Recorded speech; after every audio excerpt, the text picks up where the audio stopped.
अस्सलाम वालेकुम व्यूअर्स, जमना न्यूज़ के साथ मैं हूं बुशरा भट्ट जी। तो हर तरफ जो है कोरोना की सूरत हाल है। ऐसे में गवर्नमेंट हॉस्पिटल्स और जो डॉक्टर्स हैं इन पर कितना प्रेशर होता है, इनको जो गवर्नमेंट की तरफ से फैसिलिटीज़ प्रोवाइड की जाती हैं क्या वो इनके लिए काफ़ी होती हैं?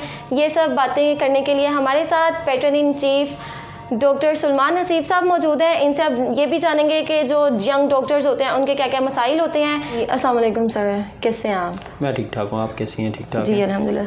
अच्छा सर, आप सबसे पहले तो ये बताएं, आप जानते हैं कि कोरोना की तीसरी लहर है, तो ऐसे में गवर्नमेंट हॉस्पिटल्स और जो आप डॉक्टर्स हैं इन पर कितना प्रेशर होता है, कितना दबाव जो है वो बढ़ जाता है? अब देखिए, तीसरी बड़ी लहर का इस वक्त सामना रहा। इसमें ईद भी आई, रमज़ान भी गुज़रा और प्रीवियस में भी यही सारा सूरत हाल थी। 1 साल 1.5 साल से ये कोरोना चल रहा है और अल्हम्दुलिल्लाह जितनी जाँफशानी से गवर्नमेंट हॉस्पिटल्स ने काम किया है और जितनी जाँफशानी से यहाँ पे डॉक्टर्स, नर्सेज, पैरामेडिकल स्टाफ और तिब्बी अमले ने काम किया, इसकी मिसाल नहीं मिलती। और मैं आपको बता दूँ, कोरोना में सिर्फ़ और सिर्फ सरकारी अस्पताल ही जो थे वो खुले थे और सरकारी अस्पताल ही ऐसी जगह है जो मुश्किल हालत में, जो इमरजेंसी में, जो पेंडेमिक में आपको अवेलेबल होते हैं। जो बिजनेसमैन हैं, जो कारोबारी अस्पताल हैं, वो ऐसे मौक़ों पर अक्सर बंद हो जाते हैं। तो अल्हम्दुलिल्लाह बड़ा शानदार काम किया है। तो लाजमी तौर पे प्रेशर भी बहुत ज़्यादा रहा, लोगों को एक वर्स्ट फिज़िकल और मेंटल स्ट्रेस का सामना रहा। लोगों को डॉक्टर्स हमारे जो स्पेशली आईसीयू में, इमरजेंसी में, कोरोना वार्ड्स में काम कर रहे थे, उनको 24/7 वहाँ पे अवेलेबल रहना पड़ा। और इसके बाद आपको पता, चूँकि डेथ रेट बहुत ज़्यादा था, मॉर्टेलिटी बहुत ज़्यादा थी, तो एक साइकोलॉजिकल स्ट्रेस का एलिमेंट बहुत बढ़ जाता है। फिर लोगों की एक्सपेक्टेशंस बहुत ज़्यादा होती हैं। तो इन सारी चीज़ों को देखते हुए ये कहना बेजा ना होगा कि एक वर्स्ट जो एक मेंटल प्रेशर था और एक फ़िज़िकल बर्डन था, उससे हमारा तिब्बी अमला और हमारे डॉक्टर्स गुजरे हैं। क्या इन हालात में जो आप सरकारी हॉस्पिटल्स हैं इनको जो फैसिलिटीज़ प्रोवाइड की गई थी, क्या ये काफ़ी थी?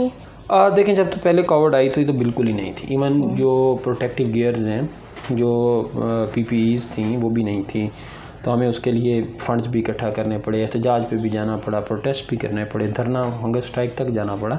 लेकिन विद द टाइम हमारी आवाज़ उठाने से कुछ गवर्नमेंट के अपने एक्सपीरियंस के सीखने थे, चीज़ें बेहतर हुई और अभी रिसेंटली जो है वो हालात कदरे बेहतर हैं।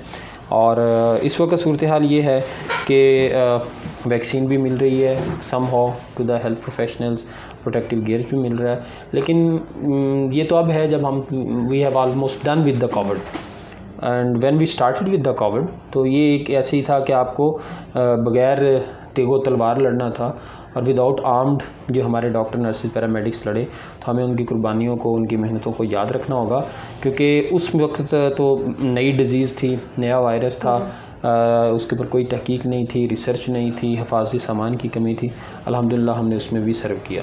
अच्छा सर, वैक्सीन की आपने बात की, तो आप ये जो कोविड की वैक्सीन है इसके बारे में क्या कहेंगे? मतलब लोग अभी तक जो लोग हैं वो नहीं लगवा रहे ना, उनको डर है। मैं आपको इसकी 2 चीज़ें बता दूँ। सबसे पहले तो ये कोरोना वायरस का फैलना जो है, इससे ना सिर्फ ये कि मरीज़ों को नुकसान होता है, बल्कि इसकी जितनी अफजाइश होती जाएगी, जितने इसको चांसेस मिलते जाएंगे टू स्प्रेड, ये उतना डेंजरस भी होता जाएगा। जैसे इंडिया में, महाराष्ट्र में क्या हुआ कि वो गंगा नहाने चले गए सारे, ठीक है, 120 मिलियन लोग थे और वहाँ पे जब वो फैला है तो इतनी तेज़ी से अफजाइश जब ये करता है तो ये म्यूटेट करता है, ये पावरफुल होता है। ये जितना डिवाइड होगा, जितना ये फैलेगा, उतना ही पावरफुल होने के चांसेस होते हैं इसके। तो इसलिए एक तो उसकी पावर को रोकने के लिए, उसकी ख़तरनाक स्ट्रेन्स का रास्ता रोकने के लिए वैक्सीन कराना हमारी कौमी ज़िम्मेदारी है।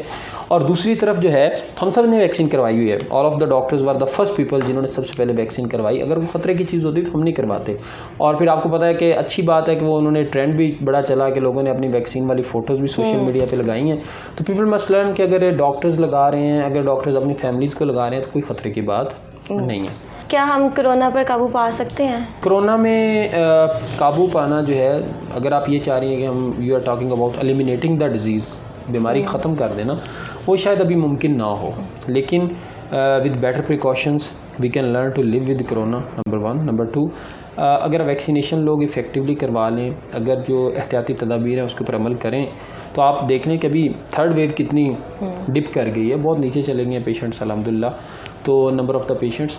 तो मेरा ख्याल ये है कि अभी जो effective way at the moment is to stop the spread, और जो प्रिकॉशनरी मेयर्स हैं और अगर लोग वैक्सीनेशन करवाते जाएं तो इंशाल्लाह we are very much confident कि दिस विल बी लाइक कि कोरोना ख़त्म हो सकता है इंशाल्लाह। अच्छा, प्रिकॉशंस की बात की तो जो गवर्नमेंट ने लॉकडाउन लगाया था तो इससे क्या कोई फ़र्क पड़ा? कुछ कहना मेरा ख्याल है शायद मुमकिन ना हो, क्योंकि बहुत सारी जगहों पे जो लॉकडाउन था वो तो ब्रीच भी हुआ, लोगों ने फॉलो भी नहीं किया। लेकिन बहरहाल एक इफ़ेक्टिव पॉलिसी है लॉकडाउन, और having these economical situations and the social issues and the political scenarios, मेरा ख्याल है कि जितना का इफ़ेक्टिव लग सकता था आपका लॉकडाउन, वो इस दफ़ा गवर्नमेंट ने लगाया है। और इसके कह लें या ओवरऑल आवाम के रिस्पॉन्स से कह लें एक अच्छे नतीजे साबित हो रहे हैं। अच्छा, तो किन इक़दाम की ज़रूरत है कोरोना की बेहतरी के लिए, आप क्या समझते हैं? मेरा ख्याल है the prime most important eight the moment is vaccine and vaccine. अगर इस वक्त भी लोग वैक्सीन नहीं करवा रहे, और नंबर ऑफ़ जो मैं देख रहा था कि number of the people who are vaccinated that is too less. 20 crore की आबादी में मेरा ख्याल है भी 1 करोड़ भी वैक्सीनेट नहीं हुए, तो ये बड़ी अफसोसनाक बात है। अगर यही सूरत हाल रही तो the disease can return any moment. तो सर इसकी एक बड़ी वजह ये भी तो है ना कि सोशल मीडिया पे जो है काफ़ी लोग जो हैं सस्ती शोहरत के लिए ऐसा कर रहे हैं, जिसलिए भी तो काफ़ी वो गलत ऐसी अफवाहें सुनने को हमें मिलती हैं कि ये हम वैक्सीन लगाएंगे तो इससे ये हो जाएगा, इससे ये हो जाएगा। सबसे पहले ये बता दूं कि द इफ़ेक्टिव मोस्ट तरीका जो है वो गवर्नमेंट के ऊपर को इसके ऊपर लेजिस्लेशन करनी पड़ेगी। जो स्पेशली इन्होंने इन्फेक्शियस डिजीज़ एक्ट लगाया हुआ है, और उसमें ये बात डालनी चाहिए थी। इन्फेक्शियस डिजीज़ एक्ट 2021 में ये चीज़ मिसिंग है कि अगर कोई शख्स डिज़ीज़ के स्प्रेड के बारे में, क्योर के बारे में, इलाज के बारे में कोई डिफरेंट क्लेम करता है from the experts and from the government, from the state, he must be punished. आपका जब एक पूरा मुल्क में इमरजेंसी नाफिज है, आपने इन्फेक्शियस डिजीज़ एक्ट नाफिज किया हुआ है, और उसमें लोग आके कोई लॉकडाउन को तोड़ने की बात करे, एक वैक्सीनेशन के ख़िलाफ़ बात करे, तो मेरा ख्याल है कि इसके ऊपर रियासती कार्रवाई फिलफौर होनी चाहिए। अगर रियासत इसके ऊपर अमल नहीं करेगी तो मेरा ख्याल ये है कि फिर जहालत का तो कोई तोड़ नहीं है। बिल्कुल, ऐसा हमें देखने में भी नहीं मिलता कि कोई इनके ऊपर एक्शन लिया गया हो। हाँ। अच्छा, तो जो हमारी मौजूदा वज़ीर सेहत हैं डॉक्टर यास्मीन राशिद, क्या आप उनकी परफॉर्मेंस से मुतमईन हैं?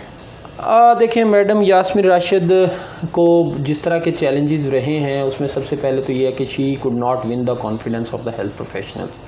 उन्हें MTI इम्पोज लागू करने का ऊपर से टास्क मिल गया, और फिर हम ये समझते हैं कि वो इफ़ेक्टिवली डॉक्टर कम्युनिटी का मुकदमा भी नहीं लड़ सकें, क्योंकि शी वाज़ द वन जो सबसे पहले MTI के अगेंस्ट बोलती रही हैं। शी वाज़ द वन जो 2003 में जो ऑटोनॉमी इससे आदी भी नहीं थी, AMI एक्ट, उसके ख़िलाफ़ सड़कों पे रही हैं। तो मैडम के लिए this was the golden chance कि आप जिस स्ट्रगल से ऊपर आए हैं, आप जिस नरेटिव और जिस नज़रिए से ऊपर आए हैं, जब आप को बड़ी पोस्ट होल्ड करें तो आपके लिए बेहतरीन चांस होता है कि आप अपने नज़रिए के लिए काम कर सकें। लेकिन मैडम के लिए मेरे लिए एक बदकिस्मती है कि मैडम जिसके लिए स्ट्रगल करती रहीं अदारों की, उसके ऊपर वो उन्होंने कंप्रोमाइज़ किया अपने नज़रिए पे, और उन्होंने अपनी जो उनकी डॉक्टर लाइफ में जद्दोजहद थी उन्होंने अपने नज़रिए के ऊपर भी कंप्रोमाइज़ किया।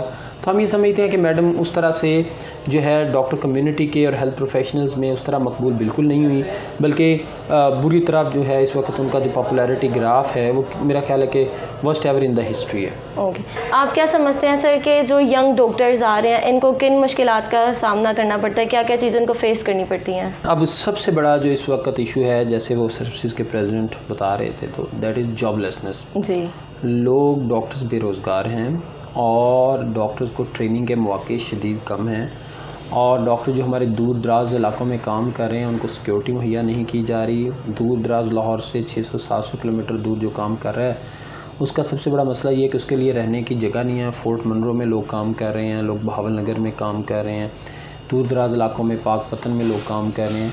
तो एक तो उनको वहाँ पे प्रोटेक्शन देने की अशद ज़रूरत है, और सबसे अहम बात जो अभी गवर्नमेंट को चाहिए था, कोरोना में the doctor community and the health professionals including nurses and the paramedics they returned as victorious। तो इनके एजाज़ में इनको जहाँ इनको इनामात देने की ज़रूरत थी वहाँ पे वो ये क्या कर रहे हैं कि इनकी एनुअल पे इंक्रीज़ को ही रोक रहे हैं। मेरा ख्याल है कि इससे भी ये गवर्नमेंट के लिए बड़ा नुकसान होगा। गवर्नमेंट का पॉपुलैरिटी ग्राफ पहले भी हेल्थ प्रोफेशनल्स में बहुत बुरा है, बहुत डाउन है, इनको ये बात समझने की ज़रूरत है। और अगर इन्होंने दोबारा ये किया तो ये बड़ा नुकसान होगा और मुझे ख़तरा है, मुझे खदशा है कि बड़े लेवल पे एहतजाज भी होंगे। ओके, अच्छा, तो इसकी बेहतरी के लिए फिर क्या करना चाहिए? देखें, listen to the people, listen to your people. Madam ने कोविड में अच्छा काम भी किया है, लेकिन हस्पतालों में वो उस तरह नहीं आ सकी। उन्होंने लोगों की इश्यूज़ को गौर से नहीं सुना, और जो कम्युनिटी में इज़्तिराब पाया जा रहा है उसके मामले में तो शी इज़ टोटली अनअवेयर। तो आपको कम्युनिटी के मैंडेट के साथ, जब आप specially a person who has come from the community, और जब आप इलेक्शन लड़ के सदर बने और सो एंड सो, तो आपको तो अंदाज़ा होना चाहिए कि कम्युनिटी क्या चाहती है, बजाय इसके कि आप ये समझें कि मतलब कम्युनिटी का मुझे अंदाज़ा ही है। आपको हर दफ़ा नया मैंडेट लेना पड़ता है, लोगों को सुनना पड़ता है। तो मेरा ख्याल है कि मैडम को सुनना चाहिए लोगों को। मुख्तलिफ़ खत्ते के लोगों के मुख्तलिफ़ मसाइल हैं, लाहौर के मुख्तलिफ़ हैं, डीजी खान के मुख्तलिफ़ हैं, मुल्तान के मुख्तलिफ़ हैं, सबके इंडिविजुअल मसाइल हैं। और जब आप वज़ीर होते हैं तो वो बहुत बड़े मसले नहीं होते, बड़े छोटे मसले होते हैं और चंद घंटों में सॉल्व होने के काबिल होते हैं। सिर्फ़ अगर आप थोड़ा सा बेहतर सुनने की सलाहियत अपनाएं और लोगों के इश्यूज़ को समझने की आपके अंदर हो एक अहलियत, तो ये कोई बड़ा मसला नहीं होता। जी, तो यहाँ पर हमारे साथ YDA के pattern in chief Salman Haseeb साहब मौजूद हैं। हमने यहाँ पर इनसे कोरोना के हवाले से भी बात की और जो यंग डॉक्टर्स हैं उनको क्या क्या मसाइल पेश आते हैं इस हवाले से भी बात की। तो उम्मीद है ये आपके लिए वीडियो काफ़ी इन्फॉर्मेटिव रही होगी। तो इसी के साथ साथ मुझे इजाज़त दें, फिर मिलेंगे एक नई वीडियो के साथ। तब तक के लिए अल्लाह हाफिज़।